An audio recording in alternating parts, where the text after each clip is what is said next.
Hi అండి, అందరికీ నమస్కారం. Welcome to Vijay media. ఇప్పుడే అందిన వార్త. ప్రముఖ గాయని పద్మభూషణ్ గ్రహీత పి సుశీల పరిస్థితి ఘోరం. లేటెస్ట్ అప్డేట్ రావడం జరిగింది. సో దానికి సంబంధించిన పూర్తి వివరం చెప్పడం కోసం నేను వీడియో చేస్తున్నాను. వీడియోని పూర్తిగా చూస్తేనే నేను చెప్పే సమాచారం మీకు బాగా అర్థమవుతుంది. నా ఛానల్ ఎవరైనా చూస్తున్నట్లయితే కనుక తప్పకుండా సబ్స్క్రైబ్ చేసుకోండి. అప్పుడే నేను పెట్టే ఇలాంటి మరిన్ని వీడియో చూడడానికి అవకాశం ఉంటుంది. అలాగే వీడియోని లైక్ చేయడం వల్ల వీడియోని కొంతమందికి రీచ్ అయ్యి ఇన్ఫర్మేషన్ మరి కొంతమందికి రీచ్ అవుతుంది. సో లేట్ చేయకుండా మనం వివరాల్లోకి వెళ్ళిపోదాం. ప్రముఖ గాయని పి సుశీల అస్వస్థతకు గురయ్యారు. ప్రస్తుతం చెన్నైలోని ఓ ప్రైవేట్ ఆసుపత్రిలో చికిత్స పొందుతున్నారు.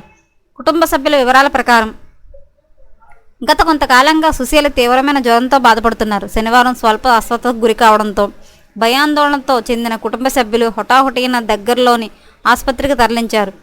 ప్రస్తుతం ఆమె ఆరోగ్య పరిస్థితి నిలకడగా ఉందని వైద్యులు ప్రకటన విడుదల చేశారు. దీంతో సుశీల అభిమానులు ఊపిరి పీల్చుకున్నారు. కాగా సౌత్ ఫిల్మ్ ఇండస్ట్రీలో సుశీల తనకంటూ ప్రత్యేకమైన గుర్తింపు తెచ్చుకున్నారు. తెలుగు, తమిళ్, కన్నడ, మలయాళం ఇలా అన్ని భాషల్లో రాణించారు. 2008లో ఆమెను భారత ప్రభుత్వం పద్మభూషణ్ అవార్డుతో సత్కరించింది. దీంతో పాటు సుశీల కెరీర్లో 5 జాతీయ పురస్కారాలు కూడా అందుకున్నారు.